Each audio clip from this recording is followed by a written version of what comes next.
एक नगर में किशोर नाम का एक नवयुवक रहता था। उसे अपने पिता से विरासत में बहुत कुछ मिला था। इसका फायदा उसके मतलबी दोस्तों ने उठाया। रोज अलग अलग बहाने बनाकर उससे खूब धन लूटते। किशोर की माँ उसे खूब समझाती, लेकिन वो अपनी माँ की कोई बात ना सुनता। धीरे धीरे अपने निकम्मे दोस्तों के कारण उसने अपना सारा धन बर्बाद कर दिया। किशोर के पास सारा धन समाप्त होते ही उसके सारे दोस्त ऐसे गायब हुए जैसे गधे के सर से सिंग।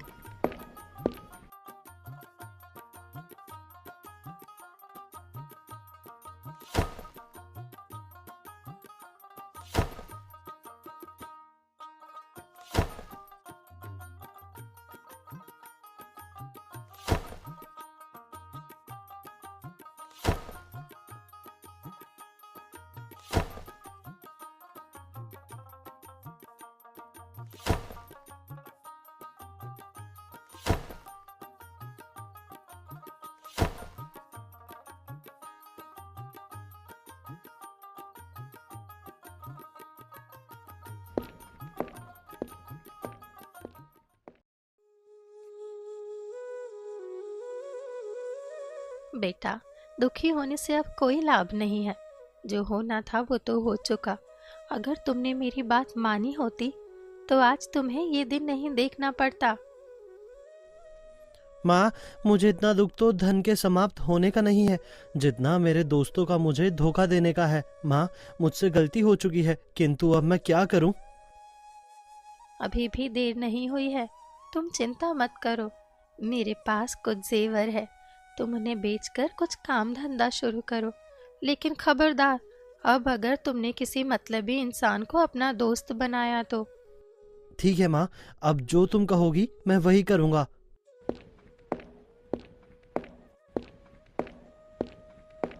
किशोर ने अपनी माँ की बात मान ली और अपनी माँ के जेवर बेचकर नया कारोबार शुरू कर दिया।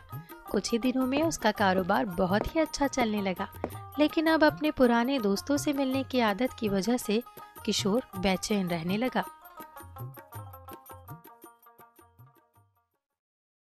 माँ, मैं अपने दोस्तों के बगैर नहीं रह सकता।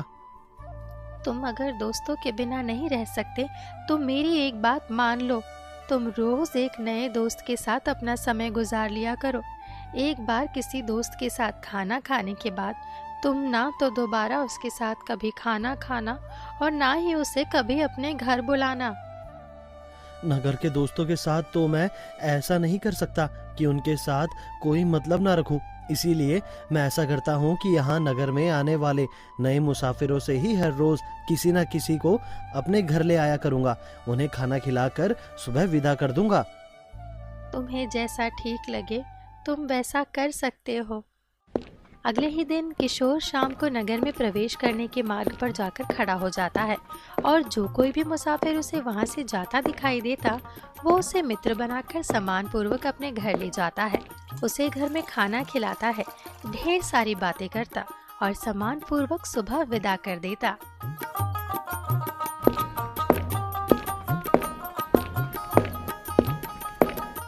देखा, मैंने कहा था ना कि धीरे धीरे तुम्हारा उन मतलबी दोस्तों से पीछा छूट जाएगा। तुमने ठीक कहा था माँ, मुझे नए नए दोस्त बनाने में बहुत अच्छा लगता है और मेरा मन भी प्रसन्न रहता है। एक दिन किशोर जब किसी नए मुसाफिर के इंतजार में बैठा था तो उसे सामने से एक सौदागर अपने नौकर के साथ आता दिखाई दिया। दरअसल वो सौदागर नगर का राजा था जो नगर का भ्रमण करने के लिए भेष बदलकर महल से निकला था। प्रणाम मित्र, क्या तुम आज मेरे घर चलकर वहीं पर भोजन कर सकते हो? तुम कौन हो और मुझे भोजन का निमंत्रण क्यों दे रहे हो? मित्र, मैं हर शाम नए मुसाफिरों को अपने घर ले जाता हूँ, उन्हें भोजन कराता हूँ और सुबह सम्मान पूर्वक उन्हें विदा कर देता हूँ। इससे मुझे संतुष्टि मिलती है। ठीक है मित्र, तो मैं अवश्य तुम्हारे घर में भोजन करूंगा। किशोर की बात सुनकर राजा उसके घर जाने को तैयार हो जाता है। किशोर की माँ भोजन लगाती है और सभी भोजन करते हैं और किशोर महाराज से ढेर सारी बातें करता है। महाराज किशोर से पूछते हैं, मित्र, ऐसा क्या कारण है कि तुम हर शाम किसी न किसी मुसाफिर को भोजन कराते हो? किशोर ने अपनी धोखेबाज मित्रों की सारी बात राजा को सुनाई। मित्र, ये मैंने अपनी माँ की ही दी हुई नसीहत से शुरू किया है। इससे मुझे बहुत प्रसन्नता मिलती है और मेरा मन बिल्कुल भी दुखी नहीं रहता। मित्र किशोर, जो तुमने हमें ये दावत दी है और अपने घर में आश्रय दिया है, इसके बदले में मैं आपके लिए कुछ करना चाहता हूँ। भगवान ने मुझे सब कुछ दिया है, मुझे किसी चीज की कोई कमी नहीं है, बल्कि मैं तो आपका एहसानमंद हूँ कि आप मेरे घर दावत पर आए। मित्र, माना कि तुम्हारे पास किसी चीज की कोई कमी नहीं है, लेकिन फिर भी अगर तुम्हारे मन में कोई भी इच्छा हो तो तुम मुझे बता सकते हो। मित्र, वैसे तो मुझे कोई परेशानी नहीं है, पर मेरी एक इच्छा है, लेकिन आप उस सिलसिले में कुछ नहीं कर सकते। मित्र किशोर, तुम बताओ तो सही, तुम्हारी क्या इच्छा है? हमारे यहाँ का जो मुखिया है, उसने पूरे गांव को परेशान कर रखा है, लेकिन कोई भी उसका कुछ नहीं बिगाड़ सकता। अगर भगवान मुझे एक दिन के लिए राजा बना दे तो मैं उसे ऐसी सजा दूंगा कि वो 7 पीढ़ियों तक याद रखेगा। भगवान करे आपकी इच्छा पूरी हो। चाहे जो भी हो, मैं इसे एक दिन का राजा अवश्य बनाऊंगा। फिर सभी सोने के लिए चले गए। राजा ने अपने नौकर से बेहोशी की दवा मंगाई और किशोर से छुपाकर उसके गिलास में डाल दी और वापस किशोर के पास आकर कहने लगे, लो भाई किशोर, तुम भी अपना दूध पी लो, फिर सोने के लिए जाओ। किशोर ने वो गिलास अपने हाथ में लिया और घट घट कर सारा दूध पी लिया। थोड़ी ही देर में किशोर बेहोश हो गया तो महाराज ने अपने नौकर को उसे महल ले जाने का आदेश दिया और स्वयं भी महल पहुंच गए। सभी मेरी बात ध्यान से सुनो। किशोर के कपड़े उतार कर उसे राजा की पोशाक पहना दी जाए और राजा के ही बिस्तर पर लेटा दिया जाए। कल शाम तक किशोर को ही राजा समझकर उसका पूरा सम्मान किया जाए। और मंत्री जी, कल ये व्यक्ति मेरी जगह दरबार में बैठेगा। इसके हुक्म का पालन ऐसे किया जाए जैसे मेरे हुक्म का पालन किया जाता है।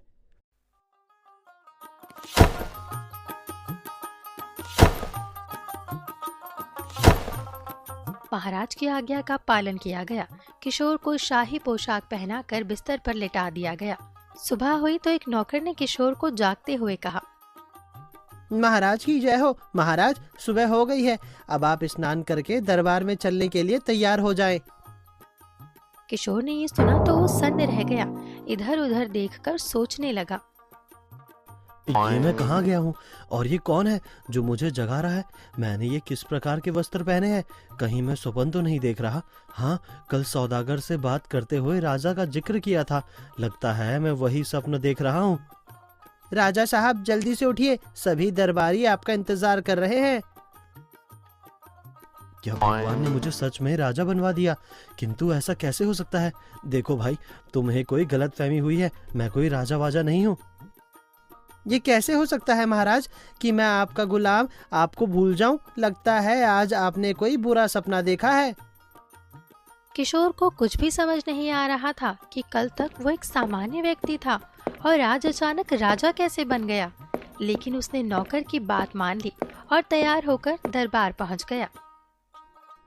महाराज की जय हो। आपने क्या हुक्म किया है महाराज? क्या फरियादी पेश किया जाए?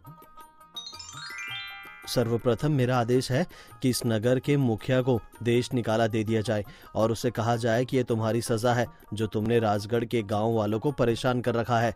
इसके साथ ही राजगढ़ में रह रहे एक व्यक्ति किशोर की मां को 1000 स्वर्ण मुद्राएं दी जाए।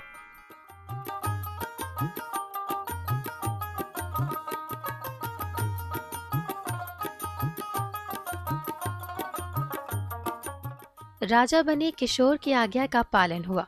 फिर उसे महल में शाही भोजन करवाया गया और सोने से पहले उसे एक गिलास दूध दिया गया जिसमें बेहोशी की दवा मिली हुई थी, जिसे पीकर किशोर बेहोश हो गया। किशोर को उसके पुराने वस्त्र पहनाकर उसे उसके घर में पहुंचा दिया गया। सुबह होते ही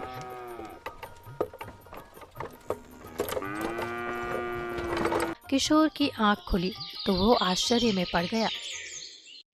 सैनिक, सैनिक, दासियां, सभी कहाँ हो? जल्दी आओ। किशोर जोर जोर से सभी को आवाज देता रहा, लेकिन कोई भी नहीं आया। थोड़ी देर बाद उसकी माँ उसके सामने उपस्थित हुई। क्या हुआ बेटा? हाँ किशोर, तुम ये बहकी बहकी बातें क्यों कर रहे हो? तुम किसे अपना बेटा कह रही हो? ये क्या, तुम अपनी माँ को नहीं पहचान रहे हो? कौन किशोर? अब तो मैं इस राज्य का राजा हूँ। क्या मेरा बेटा पागल हो चुका है जो ऐसी बहकी बहकी बातें कर रहा है?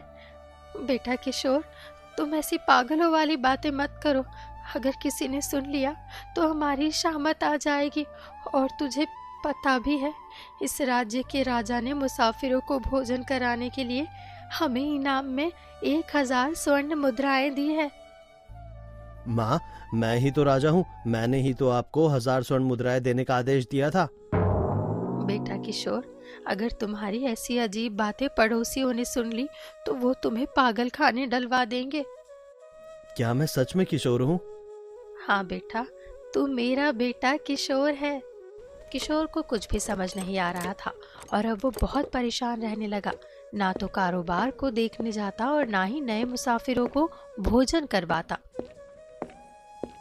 बेटा, मुझे लगता है तुम्हें मुसाफिरों को फिर से भोजन करवाना प्रारंभ कर देना चाहिए। इसी से तुम्हारी समस्या का समाधान होगा और तुम्हारा मन भी शांत रहेगा। तुम ठीक कहती हो माँ। नए मुसाफिरों को अपना मित्र बनाकर अपने दिल की बातें करूंगा तो परेशानियां स्वयं ही समाप्त हो जाएंगी। ये सोचकर किशोर नगर में प्रवेश करने के मार्ग पर खड़े होकर नए मुसाफिरों का इंतजार करने लगा। कुछ देर इंतजार करने के बाद उसे सामने से वही सौदागर जो उस नगर के राजा थे आते हुए दिखाई दिए। लेकिन उन्हें देखकर किशोर ने मुंह फेर लिया तो राजा ने कहा,